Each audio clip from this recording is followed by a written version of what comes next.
If you're in a relationship with a narcissist and you've reached a point where you feel like you are going insane, you're questioning everything, you can't tell what's real or not anymore, maybe you even believe that some of these things are your fault and it's keeping you stuck in the relationship, then I want to talk about how to start testing the narcissist that you're dealing with so that you can confirm that you're not crazy, gain clarity, and get the out of the relationship. Before I get any comments saying, well, if you have to stay and test someone, you should just leave the relationship in the first place. Yes, leaving is the goal. And it's often a process when you've been gaslit so severely that you don't know what the is going on anymore. So anyway, so the goal of running these tests is to get yourself to observation mode where you are no longer hopping right onto the hamster wheel of insanity with them, but you're taking yourself off and you're finding a way to approach situations differently that allow you to observe their behaviors from a different perspective to gain clarity. All right, so to explain what I'm talking about with testing, I'm going to first give you an example of a test that I ran towards the end of the narcissistic relationship that I was in many years ago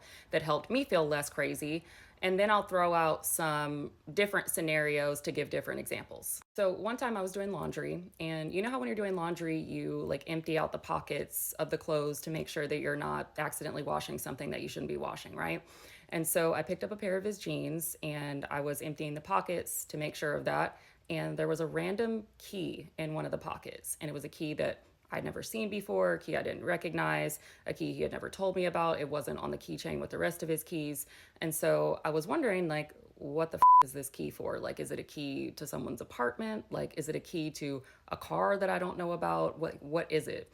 And so I took the key and I thought for a long time about how I was going to approach him about this. When I was thinking about it, I was like, okay, I know damn well that when I show him this key, he's going to deny it being his key, or he's going to act like he didn't know where it came from. He's not going to tell me what this key is for, right? So ahead of time, I already predicted his reaction in my head. I played the whole thing out and I was like, okay, what is my response going to be when he reacts the way that I already know that he's going to react by denying it? Because otherwise, what I would usually do without doing all this pre-thinking is go straight into the conversation, ask about something, it gets denied, he gives the silent treatment or gets angry, and then I get triggered and I start questioning what's real and what's not, or maybe like there is a way that he doesn't know what it is, and then, I end up apologizing and all that stuff. So instead of doing all that, I decided that when I brought it up, and not if, but when he denied knowing about the key or whatever, that I was going to take the key and hide it somewhere to see what his reaction would be like after he realized that he didn't know where the key was. Because for me, if his reaction ended up being, him looking for the key, or him like accusing me of taking the key, or if anything about the key came back up, then that would confirm for me that I'm not crazy and that that's very obviously his key and that he's lying about it, like anyone could very obviously see from an outside perspective if you're not in the middle of all this constant gaslighting and lies that makes obvious not obvious. So I did it. I brought the key to him and I was like, I was doing laundry and I found this key, like I've never seen it before.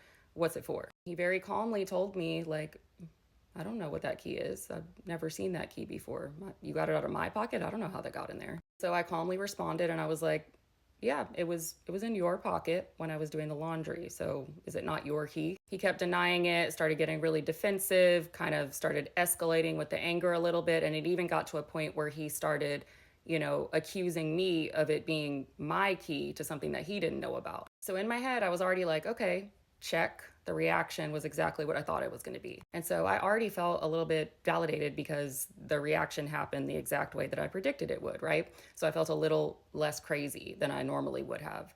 And because of that, I just decided to go along with it in that moment and just stay calm. And I was like, okay, well, whatever. I don't know where the key came from. It's not yours. So I guess we'll just leave it alone.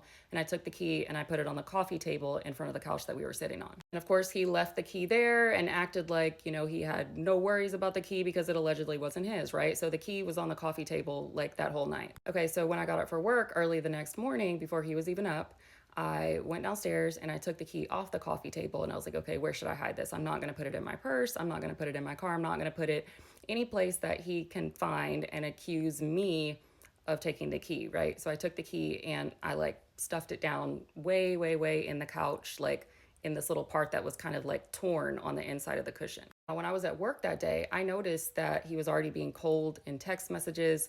The vibe was off. My intuition was telling me that he noticed that the key was gone and he was looking for it. So when I got home from work that day, he charged me up. Where is the key? You know, it was on the coffee table. What did you do with it? So I acted like I didn't know what he was talking about. I was like, what are you talking about? I didn't move the key. And why are you so worried about the key? I thought it wasn't your key. So why are you even looking for it in the first place? I got super upset and then amped up the gaslighting, trying to, tell me that I took the key off the coffee table again because it was my key and I must have taken it because I went to go see someone with the key and like cheat on him behind his back or something like that. And I knew damn well that that wasn't my key. So it gave me so much validation and clarity to see this all play out exactly the way that I predicted it would. And not only that, but as I went further into the house, I noticed that like a lot of things were out of place, like drawers were open, the couch cushions were up, like he was looking hard as for that key because it was very obviously his and he was very obviously doing something behind my back. Now, again, I'm going to pop in here real quick and remind you that out of context in a normal situation, is that toxic as yes. But when you are being gaslit so severely that you don't know what the is going on anymore, these tests can be very validating and help you see the light and not feel crazy so that you can start to see through the behaviors rather than get sucked into the gaslighting and you can kind of start to connect with reality again. Okay, so a different example. Maybe you can relate to this one, maybe you can't. But if you're someone who has gone through this cycle of fake discards with the narcissist where every time you bring something up or talk about your feelings or try to hold them accountable, then they end up like packing a bag and threatening to end the relationship and leaving and maybe disappearing sometimes, and it triggers fear of abandonment or, an anxiety attack, and you end up begging them to come back and then the original issue gets lost. Even though they always come back and it was just, a way of conditioning you to not bring things up, it still feels real every single time they do it, right? The next time they do it, do the opposite of what you normally do. Do not blow up their phone. Do not chase them. Do not beg them. Do not get hysterical. Go ahead and let them pack their things or their black trash bag that they put their things in and let them leave. And watch how they eventually end up coming back just as you predict they do, because they didn't actually want to leave. They only left to condition you to shut the up. Watch it play out before your very eyes the exact way that you think it's going to play out. It's going to make you feel way less crazy, and it's going to help you start to see through that manipulation. If you're dealing with a narcissist who is a serial cheater, like a lot of them, the next time that you find very clear evidence that they are cheating, right? What you usually do is you show them the evidence and they somehow twist it around on you and you invaded their privacy, or like they deny it and you end up apologizing. Cut all that. Don't even show them the evidence. You know it's pointless, right? Instead, just take a picture of it or take a screenshot of it and decide what questions you're going to randomly ask them that can confirm for you for sure that they were definitely cheating, even though you have the screenshot. If it's asking them like where they were at a certain time or what they were doing at a certain time, or like if they were at work at a certain time, whatever it has to be, that you can watch them lie before your very eyes and watch it contradict the screenshot that you have. When you present them with that evidence, it opens up the door for a lot of gaslighting. It opens up the door for your reality to be twisted. Just keep that evidence for yourself and ask clarifying questions to confirm it for yourself so that you can feel less crazy. Okay, that's enough examples. I also want to add to make sure that you are extremely careful and safe when you are doing this. Do not be impulsive about it and just randomly ask some crazy shit or, do some crazy because you do not want to escalate their behavior to where it's unsafe. So make sure you're careful, make sure you're very organized, and you plan ahead. Remember, the goal of doing these tests is to pull yourself out of the chaos that they try to usually create to distort your reality and make you feel crazy,